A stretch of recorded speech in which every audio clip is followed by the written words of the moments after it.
एकांत में बैठकर ध्यान केंद्रित करना कौन सी साक्षी भाव की साधना है, ये तो कहीं नहीं कहा गया। इसीलिए सब हो रहा है शायद। आप निर्देशों का पालन नहीं कर रहे हैं, इसीलिए विचित्र परिणाम आ रहे हैं। अब मैं क्या बता सकता हूँ, क्योंकि आप साक्षी भाव की साधना सही नहीं कर रहे हैं या कर ही नहीं रहे हैं, कुछ और ही कर रहे हैं। तो मैं कैसे बताऊँ, कैसे मार्गदर्शन करूँ? साक्षी भाव की साधना क्या है? अपना रोज का जीवन जिएं और स्मरण रखें, ज्ञान का स्मरण। मैं क्या हूँ, जगत क्या है, एकता क्या है, जितना भी आप स्मरण कर सकें, इस प्रकाश में जीवन जिएं, अपना रोज का साधारण जीवन। और कोई साधना नहीं है यहाँ। एकांत में बैठ के ध्यान केंद्रित करना साक्षी भाव नहीं है। वो आप क्यों कर रहे हैं, मुझे बताइए थोड़ा सा। किसने बताया आपको? कौन है आपके गुरु? कौन सा मार्ग है ये? कौन से मार्ग में ऐसी साधना होती है? कि विचित्र अनुभव होना अपने आप में कोई समस्या नहीं है, वो विचित्र अनुभवों के भी साक्षी रहिए, ये कहा गया है पाठ में आपके। क्योंकि ज्ञान मार्ग में कोई अनुभव विचित्र नहीं होता और कोई साधारण नहीं होता, सबके सब माया है। माया अपने आप में ही विचित्र है। अभी जो हो रहा है वो सब भी विचित्र ही है, इसलिए सबका साक्षी रहना है। लेकिन कुछ ऐसा नहीं करना है जिससे विचित्र अनुभव हो, उनको बढ़ावा नहीं देना है। खास तौर से जब तक आप कार्यक्रम में, बाद में तो लोग जो चाहे वो करते हैं। साधक को कौन रोक सकता है? खोजी है, वो खोजता रहता है, कुछ करता रहता है। लेकिन हमारे मार्ग में नहीं है ये सब। ध्यान करना, एकांत करना, शरीर को स्थिर करना क्यों ज़रूरी है? आपने लिखा है बुद्धि सक्रिय रहती है, जागृत अवस्था में होती हूँ। वो तो आपके रोज के काम करते समय भी सक्रिय होनी चाहिए, जागृत अवस्था होनी चाहिए। साक्षी भाव का अर्थ चित्त की अवस्था को बदल लेना नहीं है और बुद्धि को निष्क्रिय करना नहीं है, न कोई विशेष मानसिक अवस्था में जाना है। ये तो साक्षी भाव नहीं है। आपने लिखा है विषय में ध्यान केंद्रित। शायद आप बोलना चाहते हैं कि किसी विषय पे मनन करते हो आप। तो मनन में शरीर को स्थिर करना ज़रूरी नहीं है, बुद्धि चलनी चाहिए, जागृत अवस्था में ही होगा। तो अगर ऐसा होने लगे कि मन विचित्र अनुभवों में चले जाए, कहीं उड़ने लगे, तो आप उसको रोक दीजिए। फिर वो मनन नहीं हो रहा है, कुछ और ही हो रहा है। और आप रोज के काम करते हुए मनन कर सकते हैं या चलते हुए मनन कर सकते हैं। घूमने निकल जाइए, घूमते घूमते किसी भी विषय पर मनन कर लीजिए, ये किसी और से बात करते करते मनन कर लीजिए। क्यों, मनन में कितना समय लगता है? 5-10 मिनट एक विषय में। ऐसे घंटों एकांत में बैठ के कुछ ध्यान केंद्रित करना वो मनन नहीं है। अगर आपने कोई विषय चुना है और उस पर जब तक कोई लंबा लेख, निबंध, किताब नहीं लिख रहे हैं, तब तक उसमें कोई समय नहीं लगता मनन में। आप एकांत में बैठिए, फिर अनुभव को के भी साक्षी रहिए। क्या है वो अनुभव? भ्रम है। ऐसा भ्रम हो रहा है, सच में तो हो नहीं रहा है कुछ। तो वापस साक्षी भाव में आ जाइए। और अगर आपको उससे परेशानी हो रही है तो आप एकांत में बैठना बंद कर दीजिए। नहीं हो रही परेशानी तो कुछ भी हो, आता रहे जाता रहे, सबका आनंद उठाइए और साक्षी भाव में रहिए। ऐसा क्यों हो रहा है? आपने लिखा है ऐसा 2 बार हुआ है। कोई बात नहीं, कभी कभी हो सकता है। ये माया बड़ी विचित्र है और हर साधक का जीवन विचित्र अनुभवों से भरा हुआ है। आपको क्या ध्यान रखना है कि नुकसान तो नहीं कर रहा, या मैंने इसको सच तो नहीं मान लिया। विचित्र अनुभवों को सत्य मानना ठीक नहीं है। क्या ये साधना के कारण है साक्षी भाव की, ये भी जानना ज़रूरी है। आप देख सकते नहीं कि साक्षी भाव की साधना कहीं और है और आपके जो दिख रहा है वो कहीं और है। भ्रम जो हो रहा है तो कुछ और है।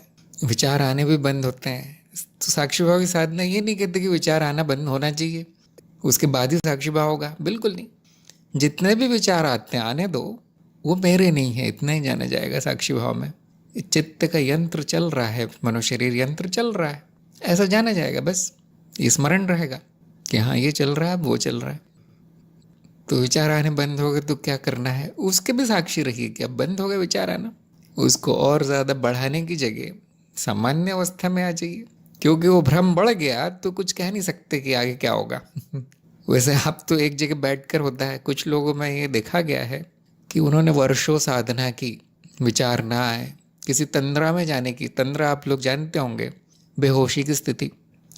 और अब वो इतनी साधना कर ली वर्षों वर्षों बिना गुरु के, बिना ये जाने कि कौन सा मार्ग है, क्या है, क्यों करना है, यूं ही कर ली।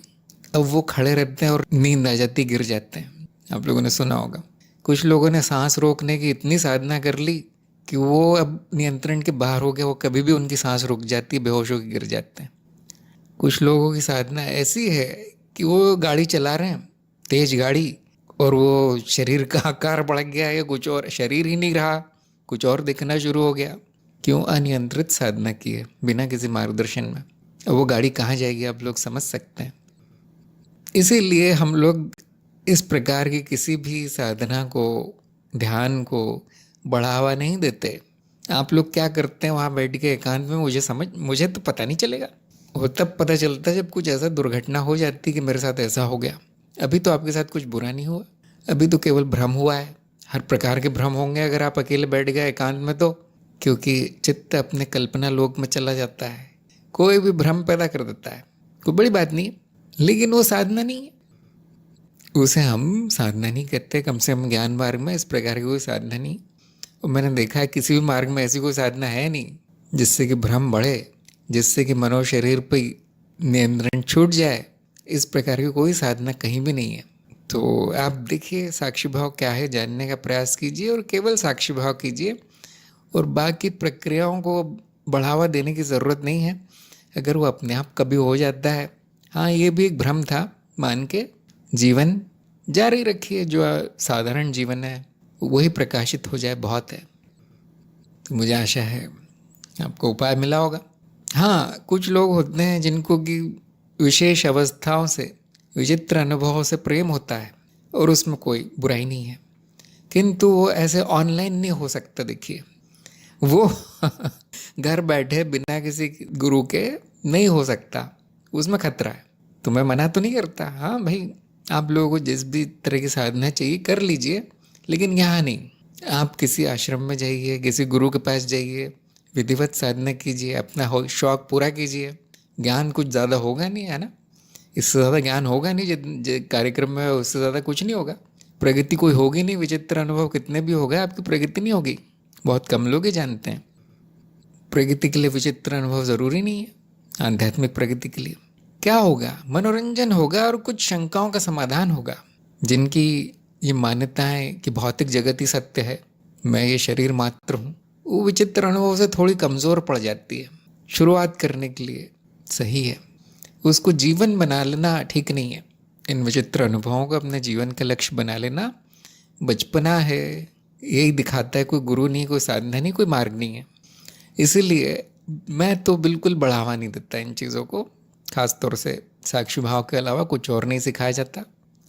मैं सिखा के देख चुका हूँ मैंने देखा वो सब विफल होता है, इसलिए अब नहीं सिखाया जाता। सभी को ये सुझाव है कि जिस भी प्रकार के आप अनुभव चाहते हैं वो बिल्कुल अनुभवी गुरु से, जो कि उसमें विद्वान हो, बहुत बड़े, जो खुद कर चुके हो, सब हजारों लोगों को सिखा चुके हो, उन्हीं की शरण में करना है। नहीं तो उसको छोड़ देना ही अच्छा है। जिस भी कारण से विचित्र अवस्था आ जाती है, सावधानी बरतते हुए वो कारण या वो साधना या वो स्थिति छोड़ देना ही अच्छा है। अगर आपका एकांत में बैठ के ध्यान केंद्रित करने से आंखें बंद करके कुछ स्थिति आ रही है तो एकांत में बैठना छोड़ दीजिए। कोई नहीं जानता इसका क्या परिणाम होगा। फिर आप बोलेंगे ये तो इस कार्यक्रम में सिखाई गई थी, वो गलत है, हमने नहीं सिखाया ऐसा कुछ, ये गुरु के कारण ऐसा हो गया, ये आदमी पागल हो गया। लोग कहते हैं ऐसा। मैं गुरु के कारण कभी नहीं कोई पागल होता, खुद की मूर्खता के कारण होते हैं लोग पागल। जैसे मैंने कुछ उदाहरण दिए थे, सांस का अपने आप रुक जाना, और ये सब क्या दिखाता है कि दोषपूर्ण साधना हो रही है। कोई गुरु ऐसी साधना कभी नहीं करवाएगा। हमने क्या बोला है, साक्षी भाव में रहो, अपना जीवन आनंद में जियो, साधारण जीवन, और कुछ मत करो। कितनी सरल साधना दी गई। अगर ये नहीं हो रहा है तो कुछ भी मत कीजिए। फिर साक्षी भाव नहीं हो रहा है आपसे, क्योंकि बहुत सरल है, स्मरण रखना है दैनिक जीवन में, हो गया। अगर ये भी नहीं हो रहा है तो कुछ मत कीजिए, ये मेरा सुझाव है। क्योंकि ज्ञान मार्ग में कोई भी साधना अनिवार्य नहीं है। अगर वो खुशी खुशी हो जाए, सरलता से, बिना प्रयास से, बिना किसी मनोविकार के, तो ही करना है। अब आप लोग समझ गए होंगे कि मैंने साप्ताहिक रिपोर्ट में वो क्यों लिखा है, एक जगह क्यों पूछा है कि कोई विचित्र अनुभव तो नहीं होते। मैं देखना चाहता हूँ क्या चल रहा है, कुछ उल्टा सीधा तो नहीं कर रहे लोग साक्षी भाव के नाम पे। विचित्र अनुभव से दूर रहिए, कम से कम जब तक आप इस मार्ग में हैं, जब तक आप ये साधना कर रहे हैं। मैं तो रुकवा देता हूँ साधना, कि मुझे चिंता हो जाती है आगे क्या होगा। जैसे ही आरोप लगाया जाता है तो आरोप सुनने वाला तो जानता नहीं है साधना क्या होती है, साक्षी भाव क्या होता है, ये कार्यक्रम में क्या सिखाया जा रहा है। ये आरोप सुनने वाला बेचारा क्या जानेगा। तो वो सच मान लेता है कि हाँ, इस कार्यक्रम के कारण ये आदमी की हालत हुई है, उसका जीवन बर्बाद हो गया है, दुर्दशा हो गई है। प्रगति दूर की बात है, बाहर के व्यक्ति तो यही यही समझेंगे। इसलिए हमने सावधानी ली है, और आप लोगों को जो सबसे सरल, सबसे सुरक्षित कर सकते हैं आप लोग वहाँ बैठे बैठे, वो बताया गया है। और मैं देखता हूँ वो नहीं कर पा रहा तो मैं उस पर दबाव नहीं डालता कि तुम तो बेकार हो, तुम्हारी साधना बेकार है, कुछ नहीं। मैं कहता हूँ मत करो। बहुत से लोगों को मैंने कहा है सीधा सरल सात्विक जीवन आनंद में जिए, नहीं हो रही साधना ना हो, कोई साधना नहीं है इस मार्ग में। जो समझ गए हैं कि क्या है साक्षी भाव, जो 100% अनुशासन में है, उल्टा सीधा कुछ नहीं करते प्रयोग प्रयोग, उन्हीं को मैं बढ़ावा देता हूँ। कुछ लोगों में विचित्र अनुभव करने की और उन पर नियंत्रण करने की भी क्षमता है, कुछ ही लोगों में, 100 में से एक, उनको मैं और बढ़ावा देता हूँ। लेकिन फिर वो सार्वजनिक नहीं है, वो बात सबके लिए नहीं है। ऐसा नहीं कि मैं खिलाफ हूँ, नहीं, हम सावधानी बरतते हैं, हम विधिवत चलते हैं, व्यवस्थित चलते हैं, कम से कम कोशिश रहती है ऐसी। और जिनमें मैं डावाडोल या मनोविकार या शारीरिक विकार देखता हूँ, मैं उनकी जिम्मेदारी नहीं लेता। मना तो कुछ भी नहीं है ना, मेरे मना करने से थोड़ी वो छोड़ देंगे, लेकिन फिर मैं हट जाता हूँ वहाँ से।